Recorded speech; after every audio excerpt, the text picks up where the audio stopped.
It's time for HawgSports Live from HawgSports.com, a division of 24/7 Sports, presented by Crain Automotive. The Crain team's got 'em. Visit them online at crainteam.com. And now with the latest breaking updates on HawgSports, here's Trey Biddy. What's up, everybody? Trey Biddy with HawgSports, HAWGsports.com. It's a very important week. Arkansas heading to Oxford, Mississippi to take on number 17 Ole Miss in a 6 o'clock game. ESPN, going to be an electric environment. We're going to find out a lot more about this team than we have the last 2 weeks combined. Ole Miss probably find out a little bit about themselves as well. We're going to discuss all that. We got Kevin Bohannon coming on with us, and Neal McCready, the publisher of Rebels 24/7, help us break it all down. All that and more on today's episode of Hog Sports Live.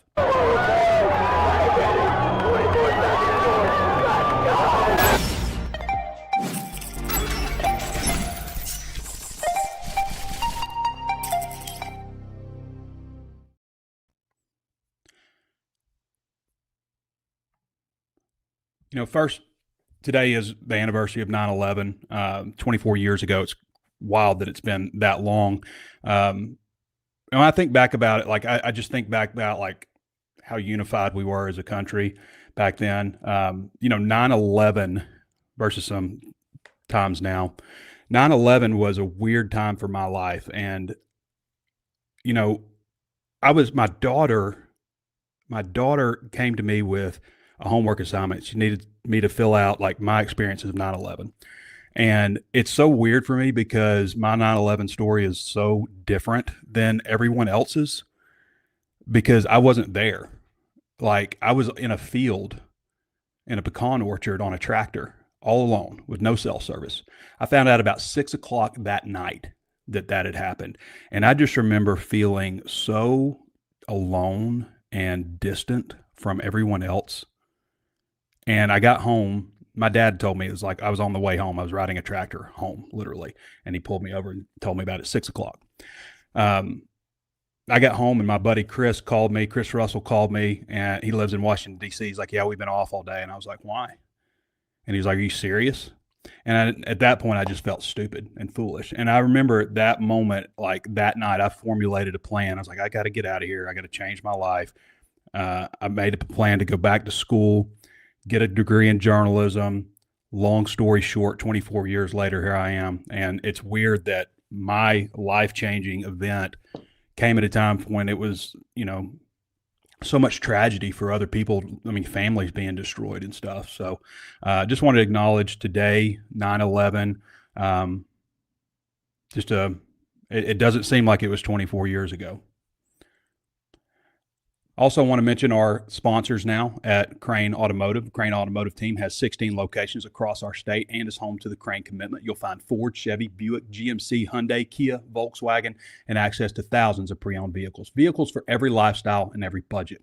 Even if you're not in the market for a vehicle, the Crain Team service centers offer the latest in vehicle diagnostic technology and certified technicians to take care of your vehicle and get you back on the road. Check them out at crainteam.com. Hog Sports Live is driven by the Crain Automotive Team.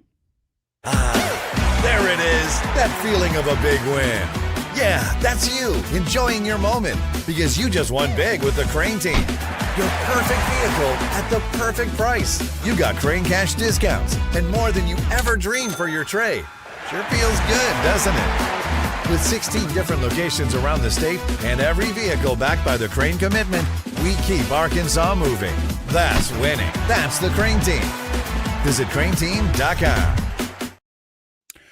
Well, Arkansas and Ole Miss, this is a huge, huge football game for so many reasons. Everything is on the line in this one. And what I love about college football, especially early in the year, you just have everything to play for. And so you get the best. Everybody's relatively healthy. You get the best of everybody. You can get a real idea of what every team has got. And, there's been a lot of talk from Sam Pittman and Lane Kiffin about how much they like each other and all this stuff. I cannot believe that is actually true. I think you say a lot of things that maybe you don't mean sometimes. And I don't see how Lane Kiffin can be like, I really like Sam Pittman. But last year, I was trying to get him fired by beating him 63-31. And I'll say this too, and I've said it before, it is not Lane Kiffin or Ole Miss's job to save Sam Pittman's job. It's not Lane Kiffin or Ole Miss's job to stop scoring points or to have mercy on Arkansas. It is Arkansas's job to prevent all those things. I don't see how that can't infuriate, motivate, all the things that you would need to show up for this game. I think it's going to be a great football game. This line started out at Arkansas plus 9.5, which is a huge line for me. I just thought that's a lot of points. It has gone all the way down to 7 on Bet Saracen, and we'll do our wager wagon here in a little bit. But, when you combine what happened in last year's game, losing Taylon Green, I think obviously played a factor in it, and the fact that 3 players were just plucked off your roster, it is from Lane Kiffin, and I mentioned this too, him retweeting that tweet about Arkansas being Ole Miss's farm league and removing it because he knew, maybe I shouldn't say that. But I don't know how you can't be infuriated if you're the Arkansas coaching staff. And maybe that only lasts a couple of drives and it fades away and then it's just about the game. But to me, that was insult to injury, taking those 3 players off your roster. Now, I want to give a little bit of perspective on Arkansas's win over ASU. And we talked about this a little bit. There was, one guy saying that I was absurd for not saying Arkansas should expect to win 70-0 over an FBS team who's in the G5. I think you expect to do that to FCS teams, but not FBS teams. Arkansas had a good win over Arkansas State. And if you look back at the Power 4 teams, how they performed against the G5 in Week 2, Texas beat San Jose State 38-7. Penn State beat FIU 34-0. I can go down the list of all these games. There's a lot of them. But for the most part, Arkansas was I think the 3rd best, most dominant performance against a G5 team. And Arkansas State is a team that was 8-5 last year. So I think there's something you can draw from that, but we don't know how Arkansas is going to perform against Ole Miss in the 4th quarter with the game on the line, going against guys that are just as big, just as fast, and just as well coached, or better in all of those categories than you are. We don't know how that's going to play out. I think Ole Miss playing Kentucky, I think Kentucky might be the worst team in the SEC.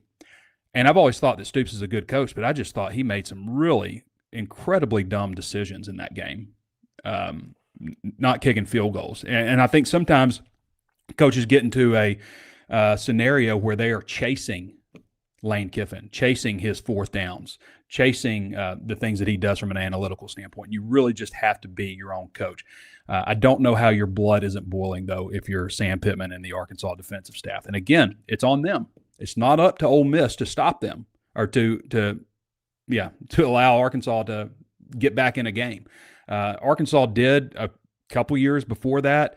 They went up 42-6 on Ole Miss in Fayetteville and ended up winning 42-27. They took the air out of the ball and, just took the win. Ole Miss just kept pushing on it.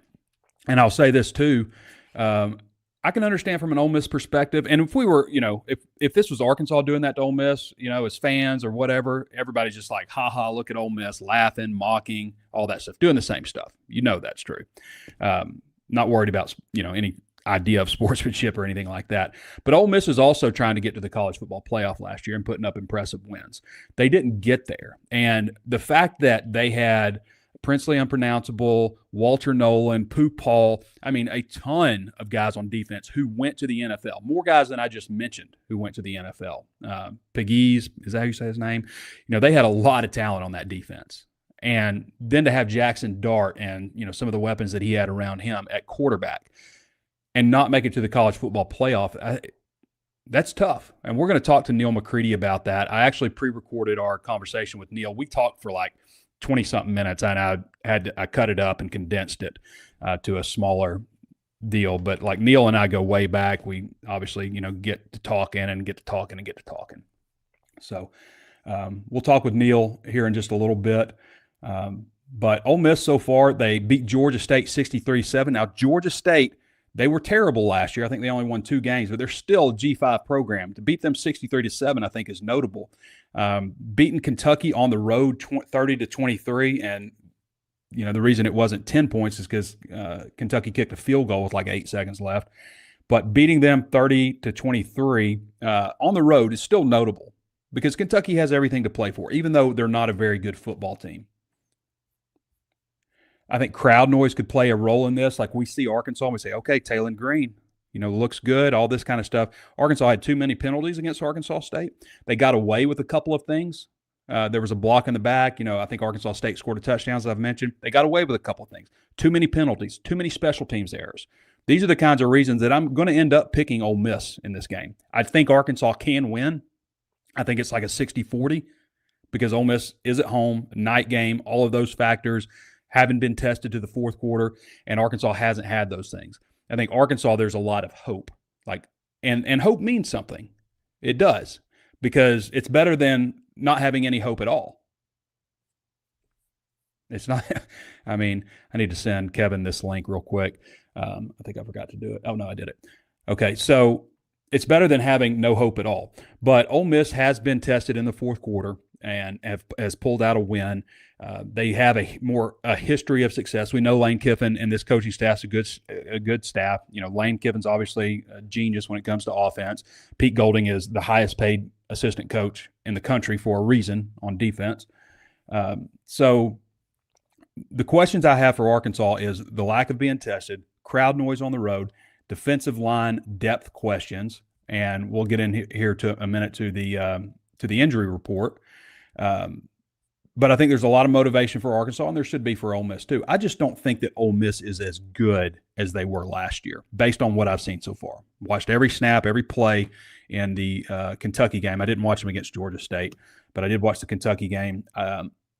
And I think Arkansas might be a little bit better. Now, does that mean they meet in the middle? I don't know. We'll find out. Again, we're going to find out a lot more about this program, this team, as we move forward. And I thought I had the injury report up. I keep looking for it. But the injury report was released last night. So this is mandated by the SEC since last season that you have to release an official injury report, and you have to do it with integrity. We'll see if it's integrity or not. So Arkansas, we know Ismail Cece is out for the season. Monte Harrison likely out for the season. Antonio Jordan has a high ankle sprain and has been out for a while. He'll be out for this one. And walk-on linebacker Mason Shuck is also out. Running back Cam Settles is listed as doubtful. And we've got a questionable category. Kavion Henderson, backup defensive end. Markalen Batten, freshman running back. Punter Devin Bale, who did practice on Tuesday at least. We know he practiced Tuesday and was expected to practice Wednesday.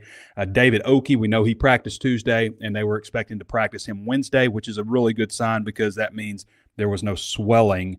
If there was swelling, they wouldn't have practiced him. And he's got, obviously a knee injury. I think it's a meniscus surgery deal. They didn't say that specifically, but that's how it lines up. And then Quincy Rhodes is listed as questionable. That's a surprise that Quincy is. I don't know if that comes from a practice deal or what, but Arkansas doesn't bring in injured players into their press conference, and Quincy was in the postgame press conference on Saturday.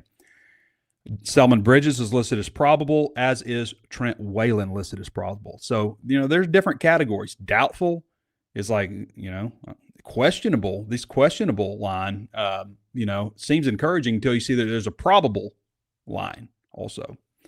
Ole Miss's injury update. They have wide receiver Traylon Ray out. Questionable cornerback Jalen Braxton. Probable wide receiver Harrison Wallace. Running back Kewan Lacey. Tight end Daquan Wright. Wide receiver Deuce Alexander. And quarterback Austin Simmons. I don't see anything about Luke Hasz on here, which is interesting because would he not be listed as at least questionable?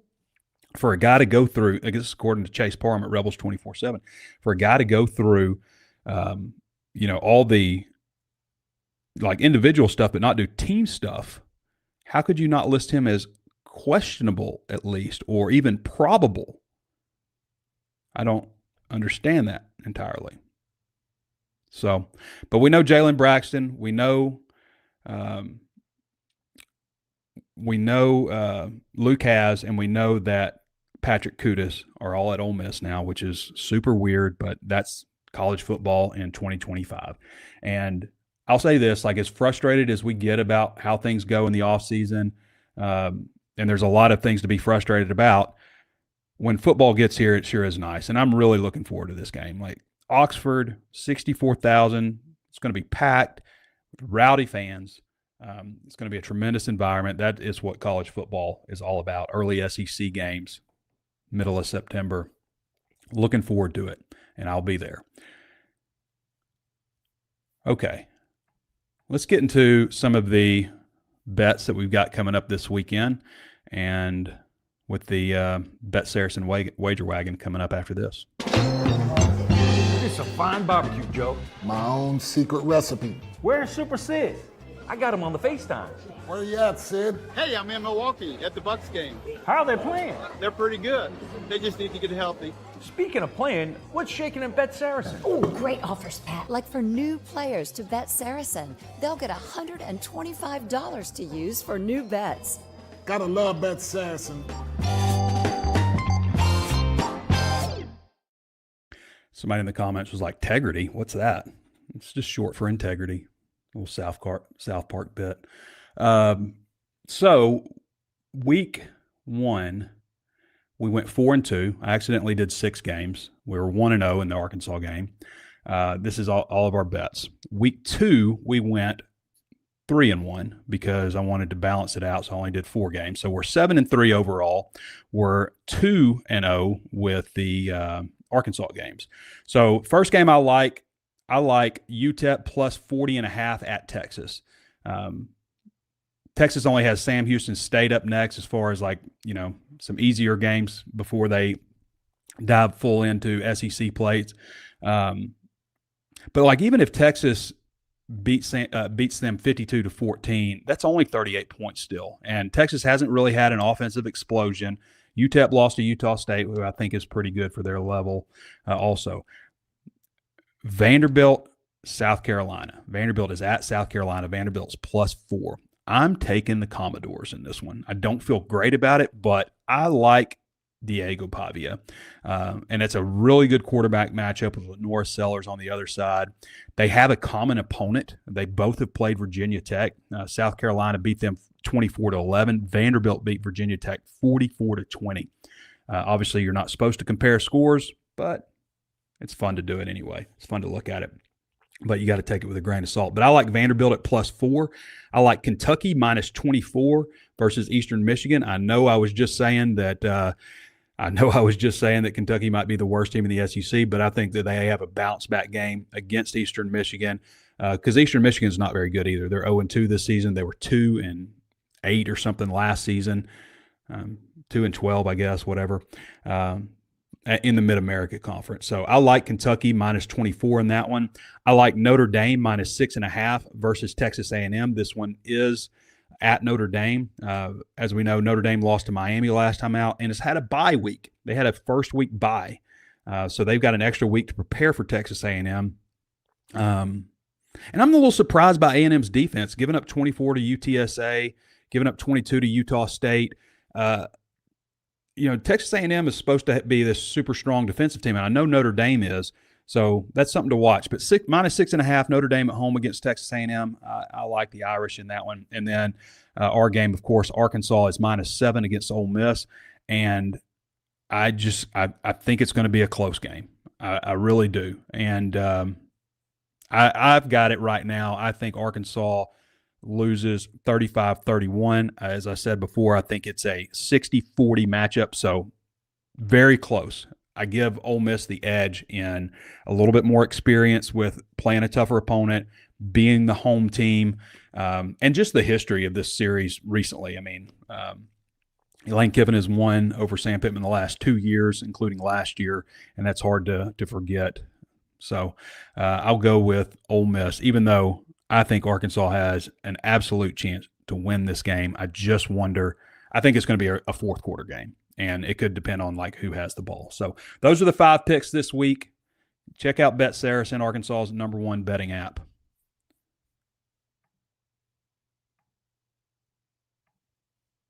Okay. We're going to go to the Ozarks Go hotline with Neal McCready. As I mentioned, this is pre-recorded, so it's cut up a little bit and condensed, so just to include the best stuff, because we ended up just talking for a long time. But you can check out our friends over at Ozarks Go. If you're looking for internet service or you're disappointed in the ones you have, you won't be disappointed with Ozarks Go. It is super fast, super reliable. I say this every show, but I've never unplugged my router, never plugged it back in because the internet stopped working. It just hasn't ever stopped working. I think that we had a scheduled outage that I saw at midnight or something one time. Aside from that, it's been smooth sailing. They have 2,500 megabits per second, which is flying, which is what I use. They have 1,000 megabits per second. I think that's great for most families. Several different tiers, great service, local company. Check them out at ozarksgo.net/hog or reach out to them at 479-684-4900. Back. We've been doing this for a while, you and I, back in the old Rivals days, which you're obviously new to the 24/7 network. Excited to have you over here. But you've covered a lot of Arkansas games, obviously, playing Ole Miss. What are your thoughts on just your general thoughts on this series and kind of the history of these two teams? They've played a lot of crazy games, Trey, going back to my time covering them, which I guess started in 2008. The one that comes to mind a lot is that 4th and 25. I guess that was Hunter Henry. That game was remarkable. It felt like neither team could stop the other. And then the craziness of that play, and then the play that never really gets talked about because that play was so crazy that it's hard to pass it was, in the overtime, it looked like Ole Miss had won the game. They sacked the quarterback, but there was a face mask penalty, which was absolutely the right call.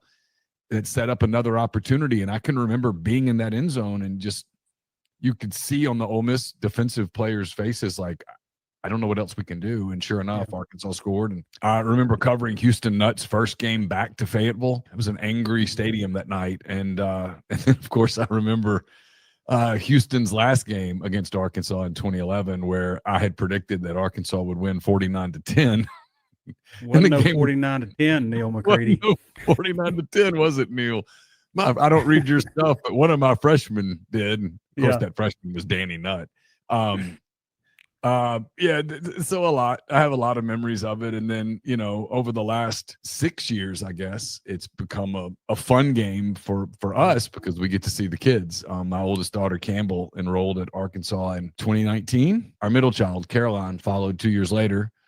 And now our son Carson's a freshman at the U of A. So it's become like a really, like this weekend's special because all three kids are coming home and, friends are coming and boyfriends and stuff like that. So that's really cool. You provide such a unique perspective though, Neal. I can remember you telling me a few years ago, you couldn't believe how the Arkansas program had dipped when you look around and see the area of Northwest Arkansas, the facilities in Fayetteville. But that always sticks out to me. I bring that up to other people, but that 49-10 deal is always something that Neal and I say every time I see him for the first time. I go, "What? No 49-10, Neal McCready." I could talk about the Houston stuff for a long time, but it's so easy as doing what we do to go into, Baton Rouge or Athens or Auburn or Tuscaloosa or wherever, and you just pop in, you go cover the game. In your case, you record yourself walking around after the game, and then you get in your car and you leave, and you don't really pay attention to an area. And I always liked Fayetteville. I can remember going up on that first visit, and I messaged our mutual friend Scott Kane, who I knew from back in his Arkansas Democrat Gazette days, like, "Hey, do you have any suggestions on where we should go?" And I felt so stupid because I'd been to Fayetteville 8 times probably, but you'd stay at the same hotel. You're creatures of habit. You'd drive into the stadium, drive out of the stadium, back to the hotel, and away you go. And that was kind of all you saw. And over the years, as I've gotten to know that area and have places that are like my wife Laura and I sort of think of as our places, we there are things that we do and favorite hotels and favorite restaurants and bars and things of that nature. And as the girls have graduated and they both live up there and work up there now. And so I see a lot of Rogers and Bentonville, and I am stunned, honestly, that in this era of NIL and pay for play, which is what it is, I am surprised that Arkansas has struggled to gain more traction than it has in football. I'm surprised that they have not been able to capitalize on the incredible growth in that region. It's not just one or two towns. It's an entire region. I mean, you guys don't see, it's probably like when you are raising your kids, you don't notice that they've grown. And then someone sees your kid for the first time in a couple of years and they're like, oh my gosh, look at how much, Johnny's grown. To me, I see it probably more than you guys see it living in that area every day. The growth is just incredible. I always tell people, you can tell there's a lot of money there. Just the fact that some of that money hasn't made it into impacting the football program in a major way is surprising to me. An advantage that Arkansas has, like say over Ole Miss, is that, or even Alabama or Auburn, is that, there's no other SEC school in the state. I can tell you something though, Neal. I was talking to a buddy of mine, Mark Sutherland, who owns Sutherland's, or the head guy at Sutherland's, and he was telling me, because he lives in Kansas City and there's all these other teams there. And he thinks that one of the reasons that there's been struggles with Arkansas is because Arkansas loses. You go into work the next day, or you go around town, or you go to the gas station. There's not somebody with some other team's shirt saying, hey, nice game last week. Oh. And like your buddy's not cheering for another team. It's all Arkansas here. He Makes thinks sense. that might play in a little bit of people just like getting so frustrated that they'll do whatever it takes from a financial standpoint to because they don't see their buddy. I thought that was kind of an interesting point. That's fascinating. I've never thought about it like that. That is I hadn't either.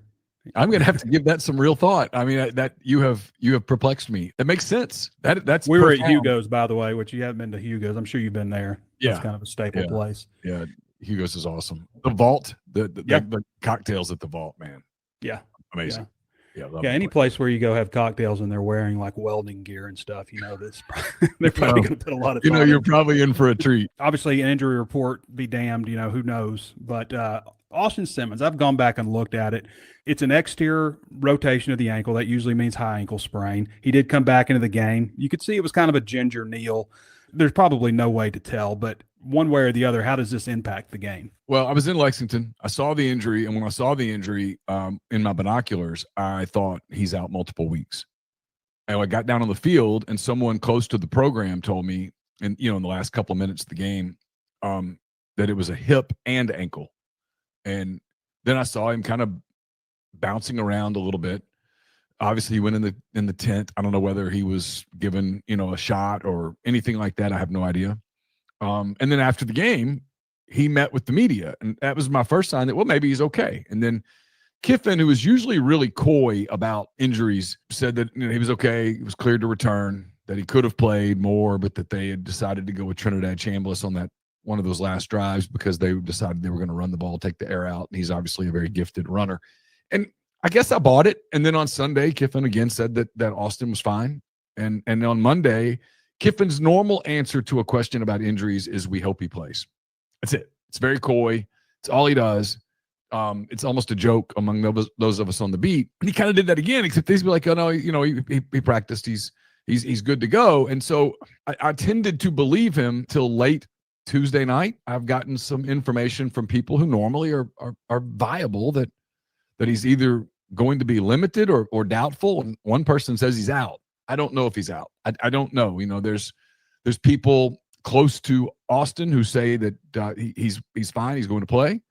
And there are people who are around Kiffin who are far less optimistic about his ability to play. In a world, Trey, where he doesn't play at all and they have to go with Trinidad Chambliss, this will be the first time he ever takes a meaningful snap or throws a meaningful pass in a Division I game. He played at Ferris State.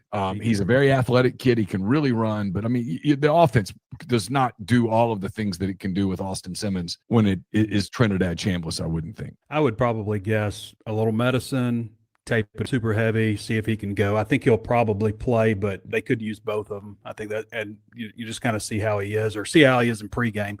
Well, here's what I was told, and I think you're probably right. The risk you take with a guy like Simmons with an injury like that is if you don't let it heal some, and then it gets bad, something happens bad. Worse. Mm-hmm. Now instead of missing 2 weeks, you miss 6. One person was said, hey, look, in an ideal world, you sit 2 to 3 weeks, and he's going to dress and that he'll be available, but they'll probably try to do some other things. I mean, maybe Lane goes with the strategy of, hey, let's see if we can stay in this game long enough without him to maybe even win it without him. They play Tulane next week, then they get LSU 2 weeks after that, and obviously you probably need all hands on deck at that point. If it's a bad high ankle sprain and it rolls again, or those things can become a much worse injury quick. Defensively, Arkansas just played Arkansas State. The defensive coordinator at ASU was GA under Golding at Ole Miss. A lot of similar things, not a lot of blitzing. As Sam Pittman said the other day, if you don't blitz a lot, you probably feel really good about your front. What are your thoughts on this defense? And without Walter Nolan and Princely unpronounceable. Uman Allen. I worked so hard on saying Ian Maliaba. And then he transferred to UCLA, and I was just like, what a waste of time. I always had to master the spelling of Princely Uman for a while. And then I'm glad I did it now because they've added his brother, Princewell, from Nebraska. So they lost 4 guys off that defensive front to the NFL. They lost a linebacker, Pupal, to the NFL. They lost Trey Amos, 2nd-round pick, to the Washington Commanders, who's playing as a rookie a lot. I mean, they lost a lot off that defense, but they lost a lot up front. Their front line, defensive line, is really good. Xavier Harris, one of the most probably underrated players in the SEC, been around for a while. He's just been overshadowed by J.J. Pegues and Walter Nolan. He's a 6'8", 350-pound kid who's just a problem for other teams. They're really high on Cam Franklin, on Will Eccles, on Princewell, Amon Allen, Sontaran Perkins, who kind of plays an edge, kind of almost outside linebacker sort of position. They're really good on their frontline guys. They don't have the depth they had a year ago. I think people will look back on last season as such a missed opportunity for Ole Miss because that was a playoff caliber team. When you're that good up front on defense and you have a first-round quarterback like they had with Jackson Dart, you should be in position to make the playoff, and they just didn't get it done. TJ Daugherty, I think one of the better linebackers in the league. He's there. They're not as deep at linebackers as they were a year ago. And then in the secondary, I don't think they're quite as steady and solid this year as they were a year ago. They weren't flashy at safety last year, but they were very reliable, dependable players who had played a lot of football in Pete's system. And now there's this super heavy on the portal. They have some good players, but they have some guys who I think are a little more susceptible to make mistakes than their predecessors. Neal McCready joining us again. You can follow him at Neal McCready on X. So, Neal, we'll get you out with this based on what you've seen with Arkansas, what you've seen with Ole Miss so far. How do you see this one playing out? So I'll be honest here. And I'm mad at myself because intellectually this is dishonest. I'm having a hard time getting last year's game out of my head. And I know it's not the same thing. I do. I know that intellectually that it's not the same thing. And then, I think Taylon Green was hurt last year when Ole Miss played. I don't think he was healthy going into the game, and then he got hurt. He got banged up, and the other kid came in, I think it was at Purdue now. I'm having a hard time forgetting that, even though that was Jackson Dart, who was just playing lights out that day. But receivers were just running wild. And then my problem, Trey, and I've acknowledged this on your board, I haven't gotten a chance to watch much Arkansas because the schedules have overlapped in a way that they have. But when I turned on the Alabama A&M game at the beginning on that opening Saturday, I was getting ready to leave to go cover the Ole Miss Georgia State game. And I watched Alabama A&M march down the field and score. And I was like, oh, my God, they didn't fix anything. And then subsequently, the numbers are much better. But if Ole Miss doesn't have a healthy Austin Simmons, if Austin Simmons doesn't play, I think I favor Arkansas. If Simmons plays and he's limited, I think this is a really tight football game. The coaches say that all the stuff with the transfers and last season and all that doesn't factor in. I get why they say it. I have a difficult time believing it. I'm not inside the Arkansas locker room. I don't cover that team. I don't know them. You do. I don't. But it's difficult for me to believe that game last year, which had to be embarrassing for them, it's hard for me to believe that doesn't stick with them, that this isn't a game that they've had circled. And then to have 3 teammates leave. And look, in the transfer portal era, everybody leaves. I get it. But they left to go to another SEC program. It's hard to believe that doesn't stick with you a little bit. I have watched some of Arkansas's offense. I will say this, and I don't know who they've played in terms of how good or not good those teams are. Taylon Green does look a lot more comfortable this season than he did a year ago. For all the talk about, we don't talk about, we hadn't really discussed it. I don't believe that. And no. For all the talk, I really like Sam Pittman. I really like Lane Kiffin. You like me? How about get me fired on my home field, 63-31, throwing the ball? And they might not have talked about it yet. but they'll talk about it Friday night. They'll talk about it Saturday. I mean, that's going to come up in a world where it hasn't come up. It's coming up. All right, Neal. Well, I really appreciate you hopping on with us, and I'll see you in Oxford. Absolutely, Trey. Always good to be with you. Okay. All right, brother. Blakeman's Fine Jewelry is proud to be the official jeweler of the Arkansas Razorbacks and are thrilled to support the team, and that includes providing beautifully crafted pieces for the U of A homecoming court. Built on tradition since 1987, Blakeman's has been Northwest Arkansas's trusted destination for exceptional jewelry and personalized service. Visit them at their brand new location, 3202 Pinnacle Hills Parkway, Rogers, Arkansas, 72758. Blakeman's Fine Jewelry, where Arkansas gets engaged.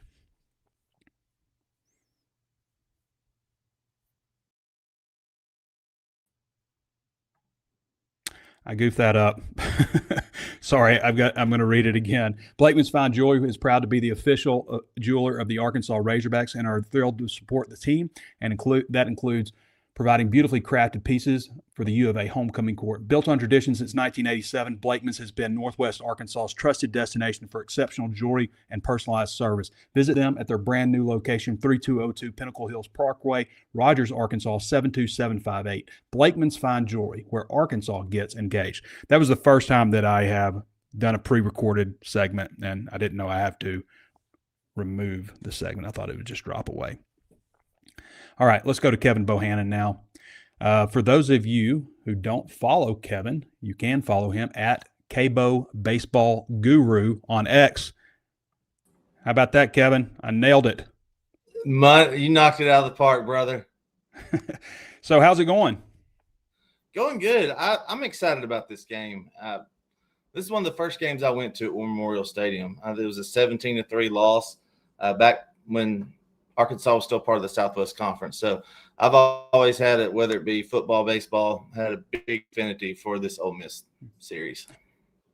I want to thank Ozarks Go for sponsoring this segment. It's important to note that Kevin does not have Ozarks Go available in his area, unfortunately. So you need to check out and find out if it is available in your area at ozarksgo.net/hog, which is why his video is skipping around, Kevin. You're frozen right now. So we always do keys to victory and 5 burning questions every week. This is your baby, but the 5 keys to victory are always pretty much the same: penalties, turnovers, special teams, injuries, decisions. Probably as big as anything in this game, especially in the key moments with a guy like Lane Kiffin that likes to roll the dice. And, well, you might call it rolling the dice. You might call it gambling. He might call it just playing the numbers right. Yeah, it's called analytics for a reason. Numbers are there for teams to dive into and look at, and that's one of the big questions. And Lane Kiffin mentioned it in his SEC teleconference the other day. Every game is different. Every year is different depending on your personnel. If you remember back to 2020, that game sticks out. 2020 when Arkansas had 6 interceptions. Hudson Clark had 3. They went for it on 4th down just about every time, no matter where they were at. They went the Kevin Kelly route in that game. So it just comes down to a gut feeling. I know Coach Sam Pittman has decided that he wants to go less on gut, or more on gut this year and less on the analytics.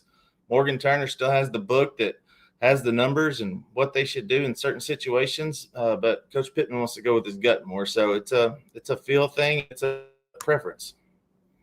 All right, so burning question number 1, does Taylon Green stay consistent against an SEC defense? This is a big question mark because he's looked pretty good against the first 2 opponents, but this is a lot different. And I do think that there's some positive carryover from Arkansas State, their defensive coordinator having served under Pete Golding as a GA at Ole Miss, and what they do at Ole Miss. Not a lot of blitzing.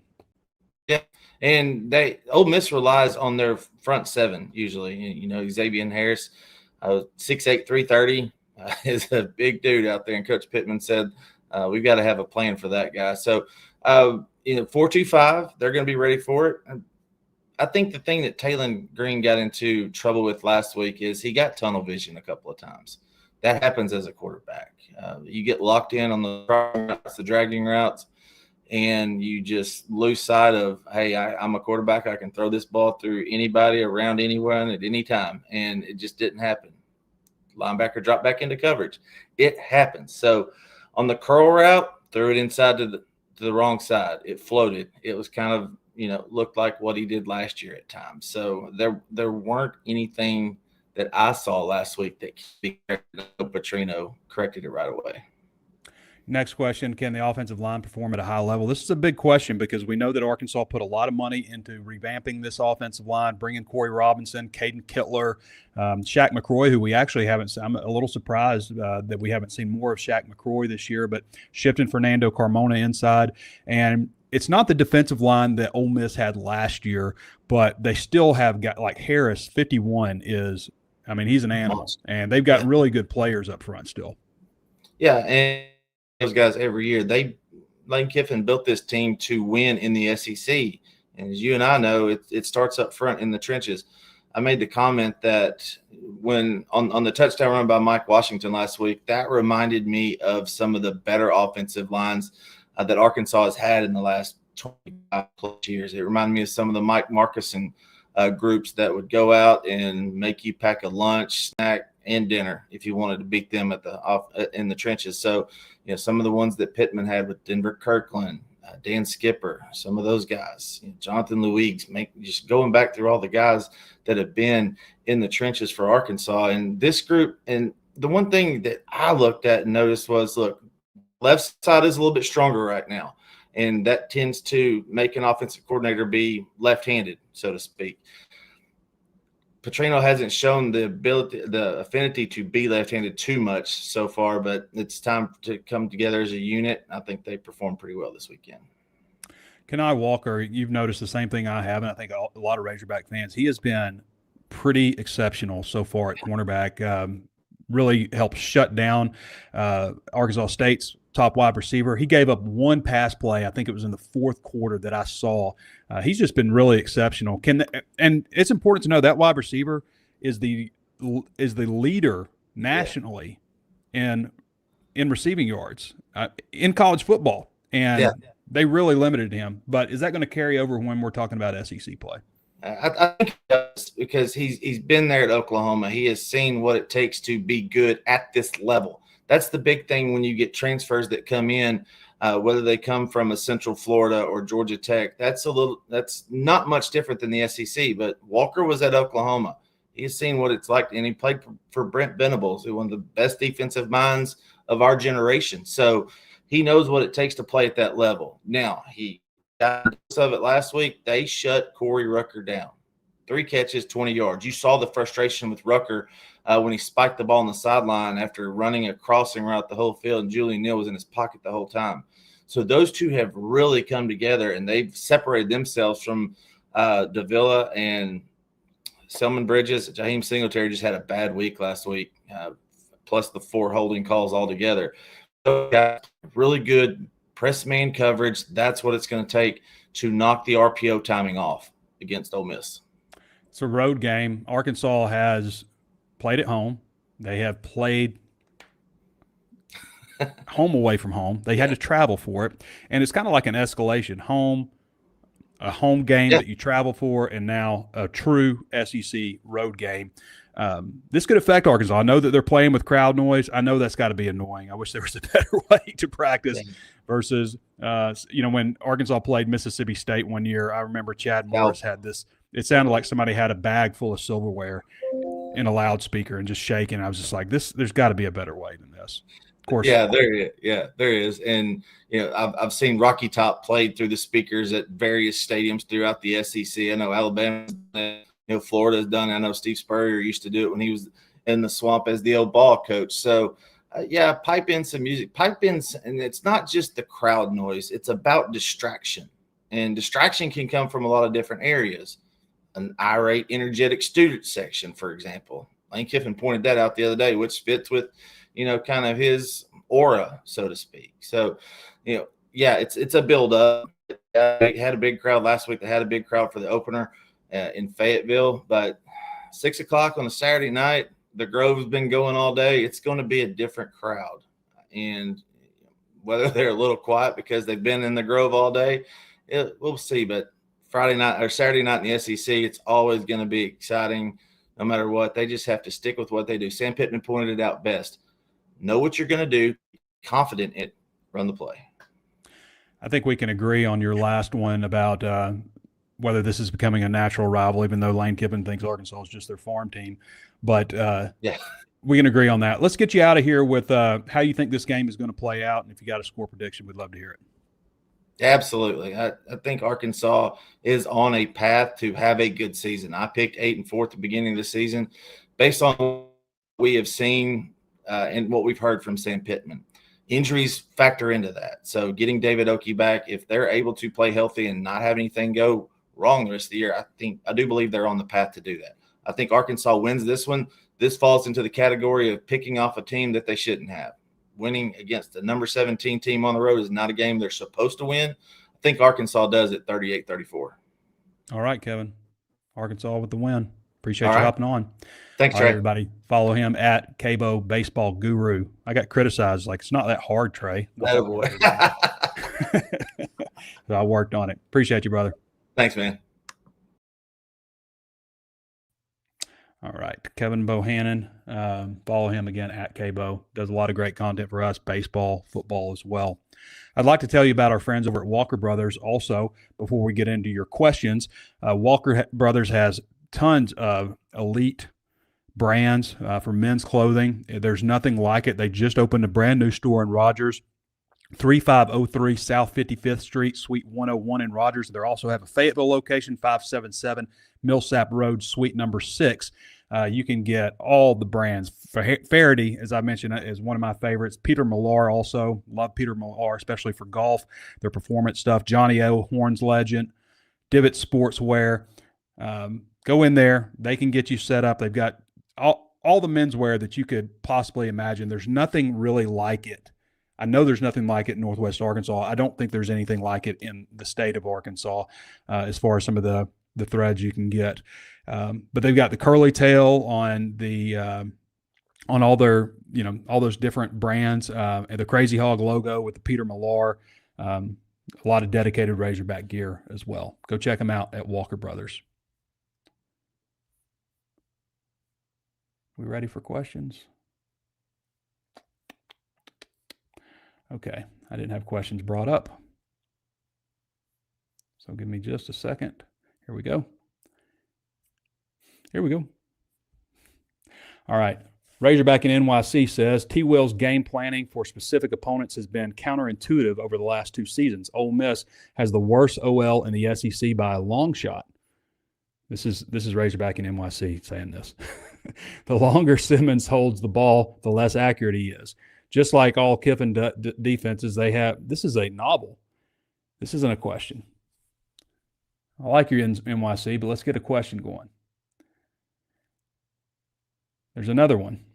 How many pass run do you think? Okay, after all this. How do you prepare Taylor Green for this game knowing he gets rattled by stunts and makes a rattle? Taylor Green hits lulls. I mean, we saw it last year, and we've seen it, in the second quarter against Arkansas State this year.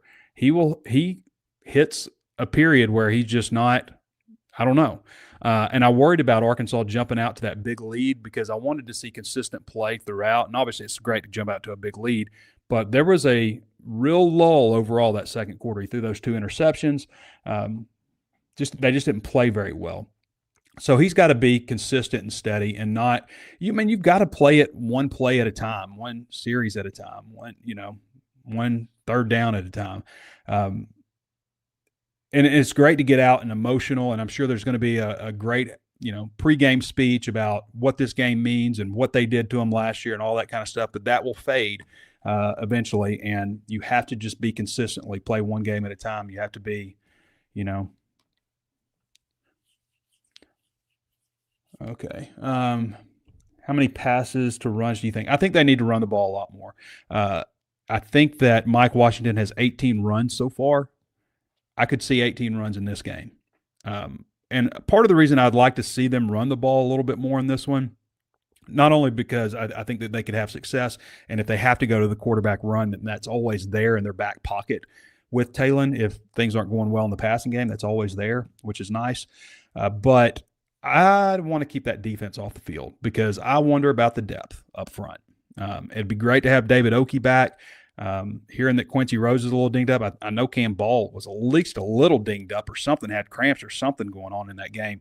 So to me, I want to see a little more ball control by Arkansas. But at the same time, like, odds are this is going to be a high-scoring game. People are expecting it to be a high-scoring game. I worry about the fourth quarter if Arkansas doesn't keep their defensive line fresh and they need to get the ball back and Ole Miss can just run the ball, because they can run the ball. They can just run the ball and keep the ball away from Arkansas. That would concern me. And one of the things that does concern me about the game that I think is an advantage for Ole Miss. But, yes, I'd like to see him run the ball.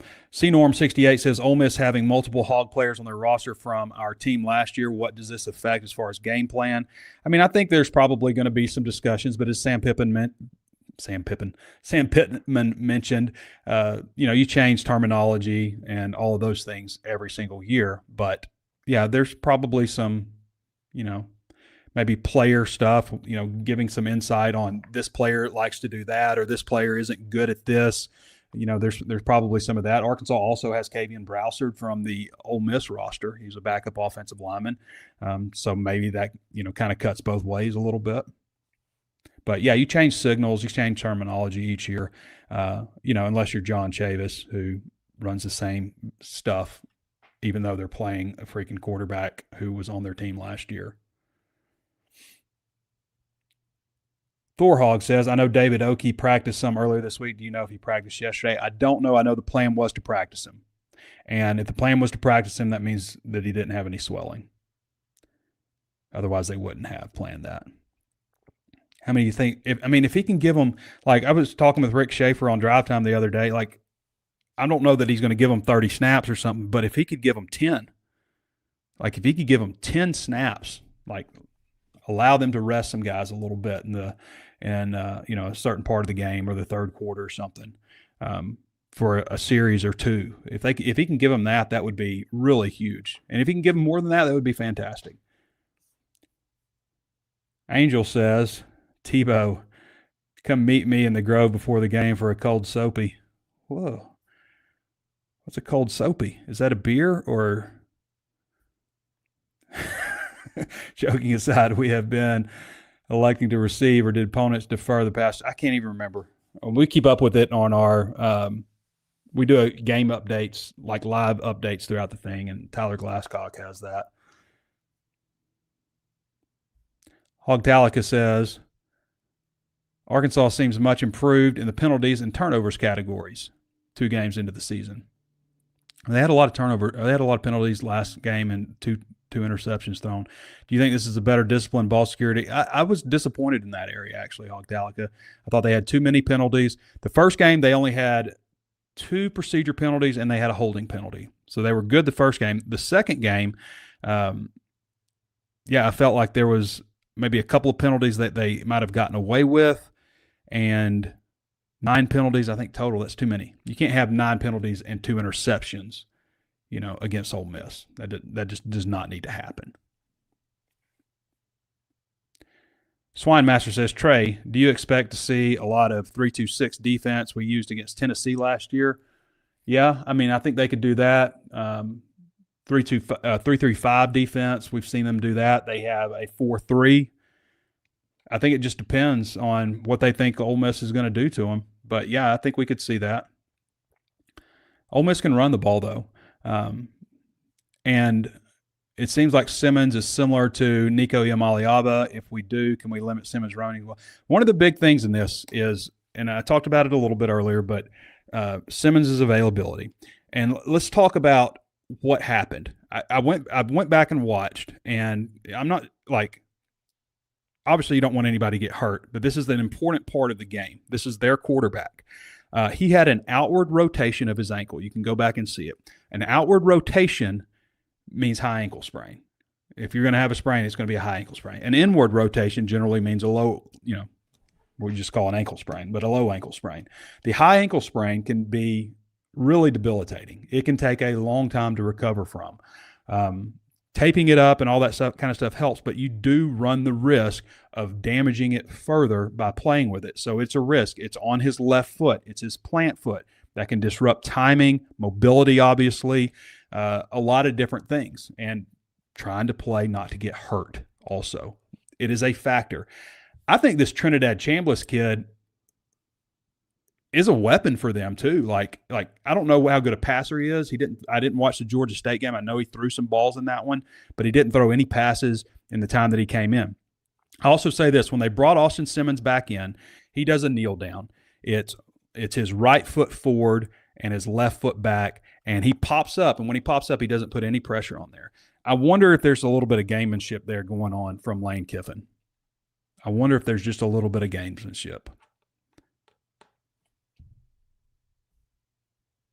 Putting him back in there, letting him go to the post-game press conference, all of that stuff. The idea that they just wanted to take the air out of the ball and run the ball. I mean, the game is still being decided, and you put your backup quarterback in, and you're just like, well, we just wanted to do this. I'm just not buying all of that stuff. And I think Coach Kiffin is, fine dude, whatever, good offensive coordinator. He's funny. I enjoy, his stuff. He's obviously a little awkward like a lot of coaches are talking, but, behind the keyboard, his stuff on X, he's a pretty funny guy. He's got a good sense of humor. The Paul Feinbaum interview was one of the more awkward things I've ever seen, and I expected that to be awkward. But I also know that Pittman, as genuine as Pittman might seem, both those guys are going to lie when it comes to doing the things that are best for their football team. Do they want to? Probably not, but they definitely are going to mislead or not be fully transparent if they don't have to be when it comes to things that could give them or not give them an advantage. And you can't blame them for that. This is millions of dollars, jobs, livelihoods, all that stuff at stake. And it's just part of the game. Like lying about injuries is part of the game. And I think there's a chance that Kiffin is just not being totally forthcoming about their situation with their quarterback. And that could affect the game, and it gives Arkansas a better chance. There's no question about it. I also don't think Austin Simmons is Jackson Dart. Is he a good quarterback? Probably. I haven't seen enough to say like he's good and he's not just average or something, but he's in a system that generally produces good quarterbacks. What's up with Quincy Beyond? I was surprised to see that. Again, as I mentioned, he was in the post-practice interview. Arkansas has a pretty firm policy about not bringing injured players in. I think it was a good sign, obviously, that Phillip Lee has a rib issue, and he was in Tuesday's press conference also. But also he's not even listed in the injury deal. But Arkansas didn't bring injured players in. T.S. Smith, 0628, says, Pitt said team with most rushing yards will win the game. How do you think our OL matches with their DL? I think they got a really good DL. I just don't think it's last year's DL. Arkansas put up 31 points on them last year. Obviously, a lot of that is affected because Ole Miss put up so many points on Arkansas. But also, I just think this is going to be, out of the last 9 years, 6 times both teams have scored at least 30 points. There are games where Arkansas and Ole Miss both scored 50-plus points. The 2001 game in Oxford, Matt Jones's freshman year, that went 7 overtimes. Obviously, that's a big reason they both scored 50. But a few years ago in 2021, Arkansas lost that game, I think 52-51 in Oxford in regulation, and went for 2 at the end and didn't get it. But I think that Arkansas's offensive line is better. As I've said all offseason, I think it's better than it was last year. I just don't know how much better. And we're going to find out a lot because Ole Miss has got a good defensive line. Trey Biddy from Hogzilla. Does Arkansas stretch the field, open up the run, or focus on low cross? They're going to focus on low crossers. Like Bobby Petrino loves some crossing routes, so that's going to be in the game plan. But I was watching DJ's breakdown on the 4th and 5, and he brought up like the first play of the game, and it's a 30-yard play. Yes, that's great, but there's also a wide receiver streaking middle of the field for what the ball's placed right. That's a touchdown. You obviously a 30-yard gain is great, and he's right, but that did happen. So yes, you have to see the whole field. Bobby Petrino always talks about this, being a driver, you have to, you look out and you see the whole field, and then you bring it in, and you narrow your focus after that. But you start out, just kind of gazing out at everything, using your peripheral, and then you bring it in. Bobby Petrino talks about that all the time. Marcus Maximus says, Trey, how much of a factor do you think the crowd will be in the game? A huge factor. I mean, there's a student section in the end zone. I mean, you don't want to be in that end zone. Absolutely. I mean, you've got people who like to party. We all like to party, right? Ole Miss fans really like to party. Their identity in a large way on college football is built up around the Grove. There will be people overnight, Saturday morning, in the wee hours, rushing to get their spot at the Grove. Now, I think that there was a time where the Grove was very unique, and it's still great. It is. Everybody in college football kind of has something like that now. At least the major schools kind of have a similar situation. But Ole Miss was really one of the first, if not the first, to kind of do that. Like, we may lose the game, but we're always going to win the party. So those people are coming from the Grove, and they're going to fill a 64,000-seat stadium.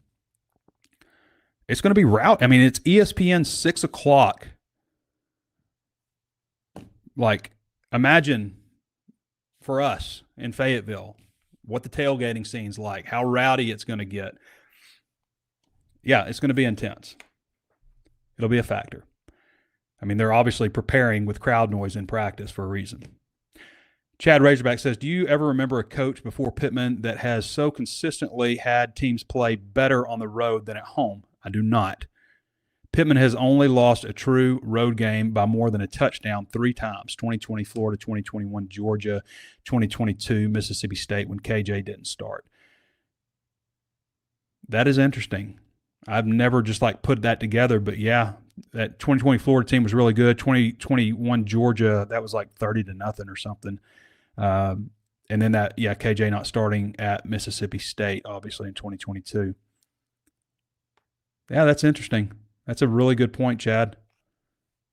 I don't remember a coach being so consistently good on the road, even though they lost some. They're in the game, And we've had, obviously with Chad Morris and, Brett Bielema's last year, just watching them get the crap kicked out of them. And that was an interesting game. Brett Bielema's last year going to and Neal McCready told me this too. I didn't include this part, but he said, and he referenced that game, and I realized later after I'd cut it what he was talking about. But it was the 2017 game, and Arkansas goes down by a ton of points in Oxford and ends up coming back winning 31-30, I think, something like that. Kick a field goal at the end of the game to win.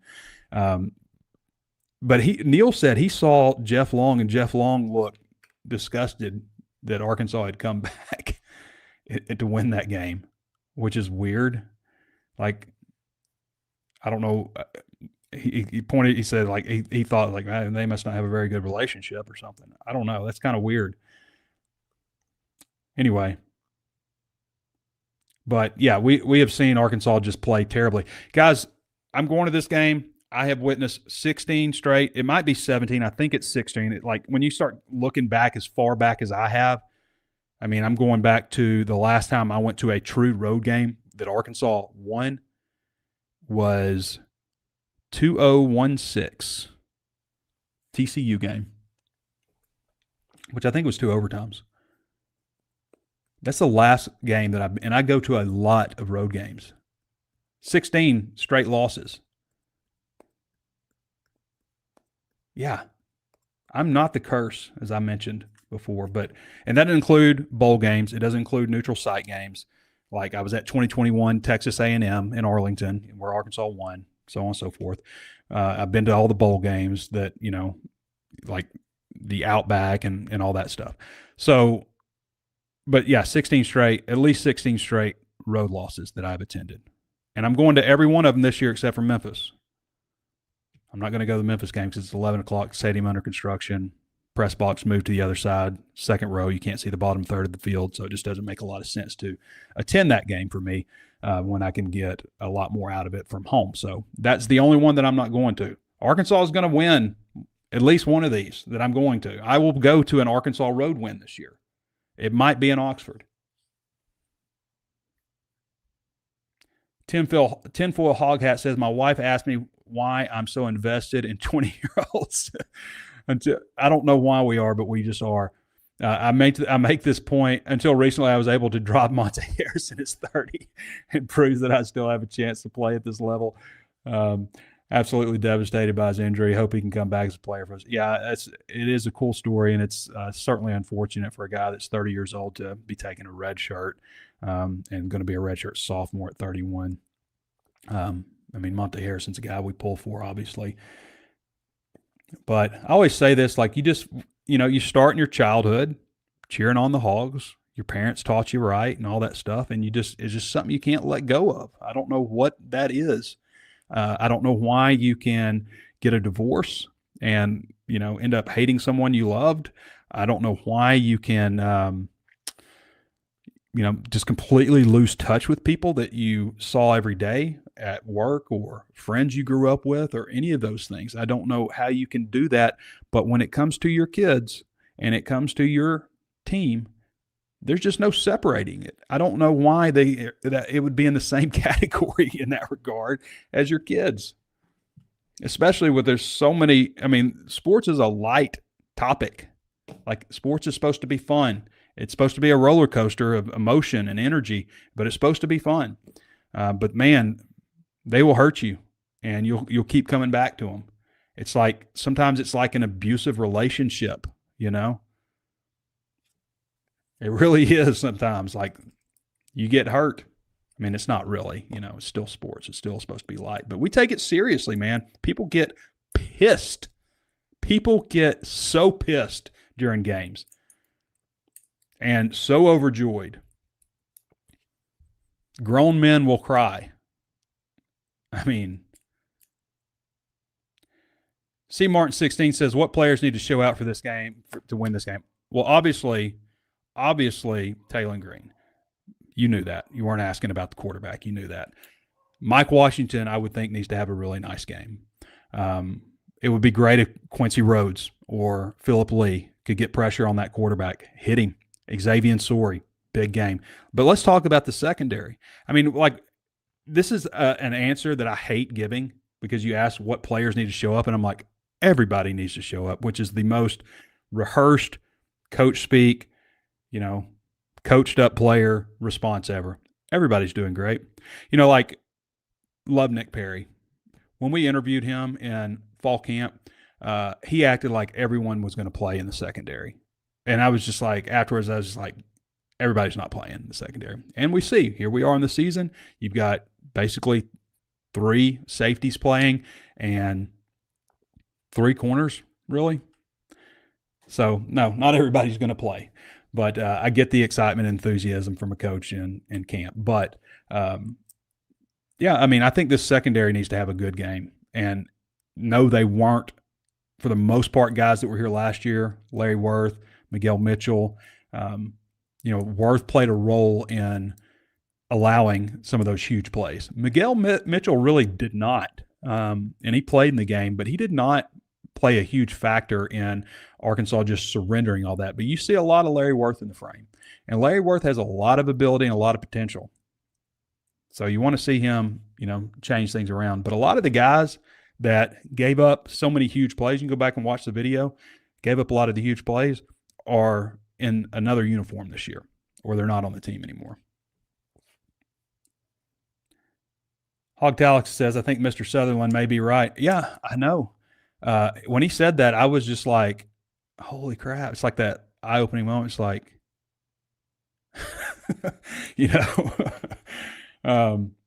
I've often wondered if one state team has hurt Arkansas. But like the way he was putting it to me, it's like, because he lives in Kansas City. He's an Arkansas guy. Went to the University of Arkansas, was on John McDonald's first Southwest Conference track team. But obviously, loves Arkansas. Kids went to school at Arkansas, all that kind of stuff. But he was just like, in Kansas City, there's Kansas fans, there's Missouri fans, there's, all this and, just a ton of different, fans of different teams. So when your team loses and you go to work on Monday and you've got your buddy there talking all kinds of trash, and you go to the gas station and you're a Kansas State fan, there's a Kansas fan there, and they're just dogging you about how your team played or how your team played against them. And you get fed up with it, and you get to a point like where you don't want to deal with that anymore. I never really thought about it like that, but he's probably right. You know, you get Arkansas, if there's an equal team in the state of Arkansas that you're competing against, and every time I go somewhere, there may be a fan of that team, and they may have something to say to me about it. Like, I might try to do a little bit more because I don't want to be number 2 in this state. It's an interesting perspective, I thought. Jay Wilson, 1979, says, how important is the running game this week? Absolutely important. Will we see? I think I answered this, Jay Wilson, pretty much. But yes, they need to be able to run the ball. You have to run the ball in the SEC. I don't care what anybody says. I don't care about, high flying offenses and all that kind of stuff. A lot of those offenses are supplemented by throws that are, like pop passes or, jet sweeps and like, screens and all that kind of stuff. Stuff that Barry Lunny says aren't real passes. Like when Barry Lunny used to talk about his completion percentage, like these were real throws downfield. These weren't jet sweeps and, screens and all that kind of stuff. So, yes, you need to be able to run the ball. You have to be able to run the ball in the SEC. I've always believed that, and I continue to believe it. Doesn't mean I always will, but I always have. All right, everybody. I want to thank Kevin Bohannon for hopping on with us, Neal McCready, of course, from Rebels 24/7, and all of you for joining in. And thanks to our sponsors, especially our title sponsor, Crain Automotive. Again, you can go check out. They have 16 locations throughout Arkansas, so go check out their vehicles, and also, of course, have the Crain Team service centers. All right, everybody. Next time I'll be talking to you, I'll be walking around Vaught Hemingway Stadium. Will I be talking about a win? Will I be frustrated? Will I be talking about a loss? We won't know. I think it's going to be a really close game on the road in the SEC, and I can't wait for it. I think one of the things that gives Arkansas advantage, I think that they have a better quarterback situation, and that always means something. So we'll see. A little bit of inexperience playing on the road in the SEC, a lot of new guys. We'll see how it goes. All right, everybody. Appreciate you joining me. This has been Trey Biddy with HawgSports.com. We'll catch you next time.